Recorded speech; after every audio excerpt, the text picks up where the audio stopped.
Bonjour GQ, c'est Bruno Choël. Là, ça fait un peu de Johnny, hein, on va oublier ça. Je suis ici avec GQ, on va parler de tous mes rôles iconiques et surtout de Jack Sparrow. Ta soif de pouvoir s'en sont déjà chargés. Et j'en remercie le ciel parce qu'autrement je ne pourrais pas faire ça. Branché jazz, il faut maintenir le rythme sous la ceinture, mec.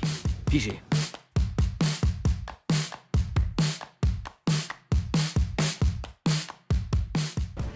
Il vous indique ce que vous voulez le plus. Et ce n'est pas la confrérie, n'est-ce pas? Alors qu'est-ce que c'est, Jack? Moi? Moi. Alors si je t'explique l'histoire, c'est que j'ai fait une école de mime tout au départ de mon travail d'acteur. J'ai commencé par le corps, le mime, à l'école Jacques Lecoq à Paris.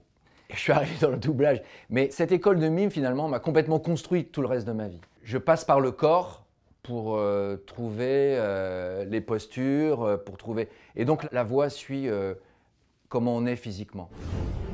Si vous me tuez, vous arriverez à la baie pour y trouver une forteresse quasi imprenable. Ouais, ça me fait marrer quand je la revois cette scène, ça m'amuse beaucoup. Ben voilà, alors parlons de posture, parlons de gestuelle, alors lui, c'est évident que si je suis pas dans son corps comme ça le matin à 9h30 pour faire les scènes, le texte ne sort pas bien. Si je suis comme ça, je peux pas être dans la folie. Vraiment, là, faut rentrer dans sa gestuelle. Et sa gestuelle aide énormément. Toujours comme un danseur en déséquilibre, de temps en temps il s'arrête, il fait des coupures, il est droit, et puis après il repart dans quelque chose comme ça de très flottant. Il y a quelque chose de danseur, de déséquilibré, de très... Alors du coup, pour moi, il est très théâtral, ce garçon. Il a amené un personnage, surtout dans le monde un peu joli de Disney. Il a amené quelque chose de sale, on peut le dire. Vous pouvez me tuer, mon ami, mais ne m'insultez pas. Alors, qui suis-je?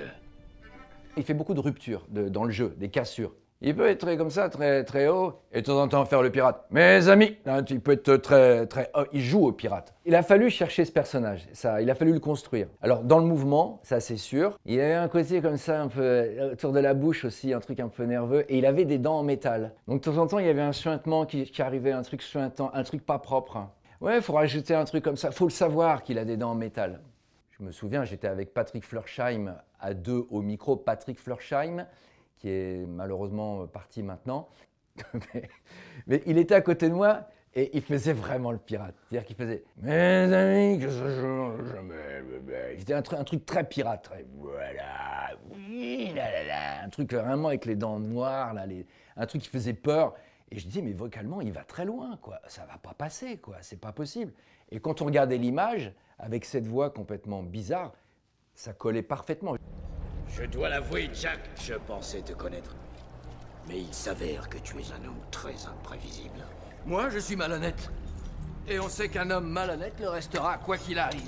Ok, Patrick, il va jusque-là. Ok, bah jouons, allons aussi. On peut aller jusque-là aussi avec ces personnages très grimés, très noirs. On peut aller très loin avec la voix.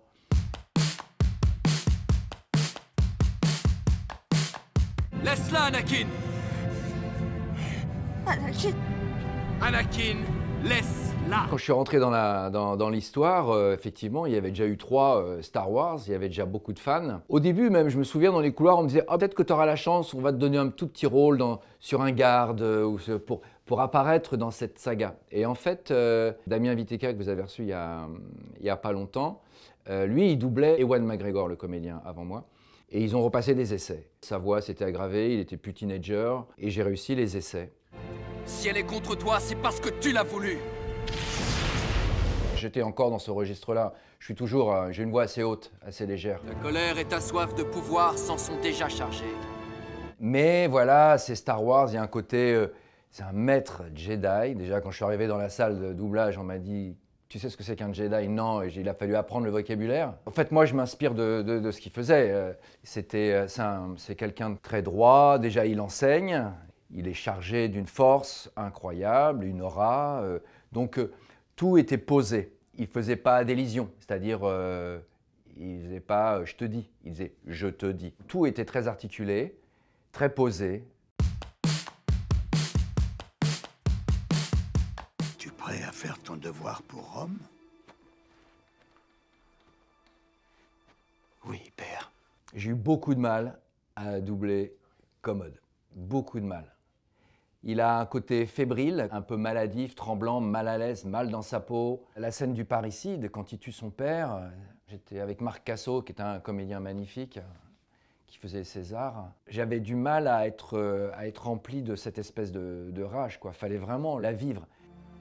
Quel homme plus âgé, plus sage prendra ma place? Joachim Phoenix demandait à chaque fois d'être très mal à l'intérieur, à chaque fois. Il tremble, la voix ne sort pas bien, elle est pas propre. C'était vraiment dur à faire, mais quelle beauté ce film. J'aurais massacré le monde entier. Seulement qu'il m'avait aimé. Alors le coup de sangloter au doublage, moi à chaque fois j'essaie de trouver la vraie émotion. Sinon, je trouve que ça s'entend, quand je pleure pas vraiment. Le fait d'être dans l'émotion totale, le sanglot sonne vrai à l'oreille. Que de faire voilà, ça on est à côté, quoi. Ça s'entend tout ça.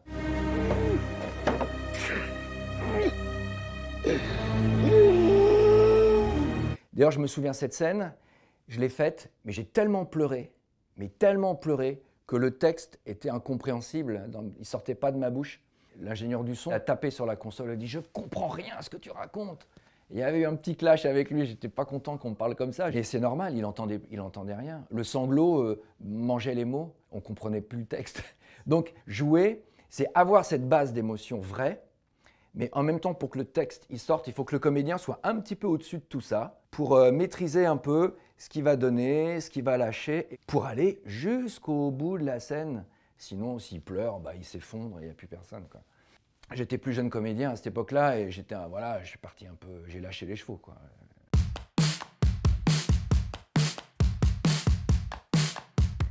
Tu te branles souvent? Si je me branle? Oui.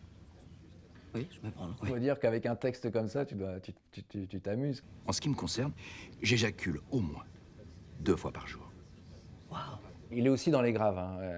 Donc je vais le chercher un peu. Je vais le chercher un peu comme ça dans les graves. J'ai rencontré une fois à une avant-première, j'ai eu la chance de lui serrer la main. Il a su que j'étais sa voix française. Il m'a accueilli avec un grand sourire, pas de condescendance, vraiment, sérieusement. Et puis, il m'a dit « You have to be loud ».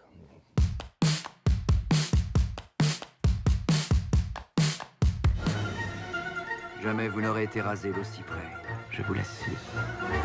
C'est encore un autre registre, c'est différent. Sur ce film-là, je me souviens, j'ai eu un petit peu de mal parce que vocalement, là, dans les chansons, je trouve que ça matchait pas forcément pile poil. Mais encore une fois, costume d'époque, l'école haut.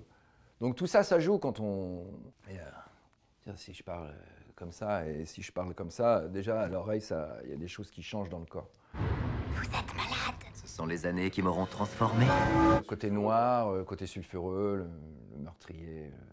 Ben, il y a eu toute une série de films, hein. Il y a eu Sleepy Hollow, le premier film que j'ai doublé avec Johnny Depp, où là aussi c'était autre chose. Il était très méticuleux dans ce qu'il faisait, et du coup la voix était très précise aussi. Avoir compris que nos techniques d'enquête ont besoin d'être repensées.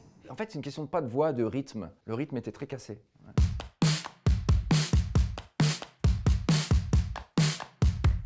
Hé, cousin! T'embarques ma serviette? Ta serviette? Exact. C'est Tom Cruise, hein. À doubler, c'est waouh. Et je trouve que ça matchait bien, moi. Mon challenge, c'était d'être crédible sur ce personnage de tueur, quoi. C'est sous le tableau de bord? Tes warnings? Il y a une tension, le film est presque un huis clos, même si ça se fait dehors, quoi. Quand je regarde la scène, et quel est le truc qui me frappe tout de suite comme ça, par rapport à ce que je vois, je vais essayer de mémoriser ça et de le recréer après. Pour moi, tout est écrit dans l'image. Tout est écrit dans ce qui joue, dans ce que je vois. Même si on ne me raconte pas le début du film, si on ne me fait pas un pitch sur le film, chose que font tous les DA, hein, les directeurs artistiques, avant que tu commences, ils disent « Bon, ben voilà, il a son père, sa mère, qu'est-ce qu'il va faire dans le film ?» et tout. D'ailleurs, j'aime pas qu'on me raconte la fin du film avant de le commencer. Laissez-moi la surprise, surtout, que je découvre au fur et à mesure.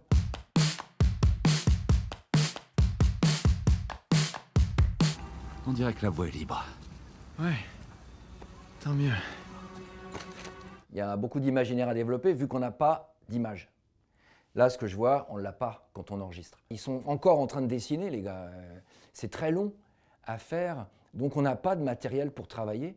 On a la voix, quelques cinématiques, très souvent tout simplement un dessin sur un papier, on dit voilà sa tête, ok, on a un texte et on a à la télé, sur l'écran, devant nous, on a une forme d'onde au niveau du son. Il y a un début et une fin, et la phrase qui est écrite, il faut la rentrer dans cet espace-là.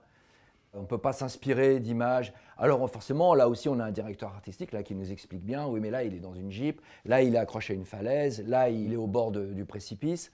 Pour Dieu et la liberté, c'est leur devise. Toutes ces références au paradis, dire qu'on a raté ça. Je suis content de voir que vous allez bien. C'est très long, un jeu, très très long. On passe des heures en studio parce qu'il y a toutes les combinaisons que va faire le joueur. Soit il va devoir aller à gauche, aussi la possibilité, reculer, à droite, monter, descendre. Donc on fait 1, 2, 3, 4, 5 versions d'une même phrase. Je me souviens dans les merdes, merde, il dit souvent merde, Nathan, il dit merde. Merde. Il dit merde, et des merdes, mais j'en ai fait des pelletés. Avant, les tout premiers jeux, c'était attention, encore perdu, attention, encore perdu, avec la même voix. Le joueur, il se fatigue avec. Donc, il fallait toujours trouver des variantes. Il faut faire plein de variantes. C'est très long à faire, très fastidieux. Purée. Mais lui, je me suis amusé à le faire parce qu'il était très naturel. Je me suis beaucoup entendu avec ce personnage. Et c'est un des premiers jeux où on avait le droit de dire des mots un peu, dans un langage un peu châtié, quoi.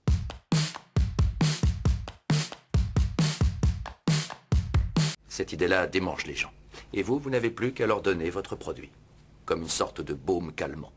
C'est une voix d'époque. J'ai travaillé plutôt dans le souvenir de ce que j'entendais dans les doublages quand j'étais vraiment très jeune. C'est-à-dire, tout d'un coup, il y a quelque chose de plus posé, de plus profond, quelque chose d'habité, avec une espèce de grain comme ça. Quelque chose d'un peu sépia, n'est-ce pas? Avec un très joli français et quelque chose d'un peu comme ça, de sonore, Puis, vraiment, voilà, vieux film noir et blanc, quoi.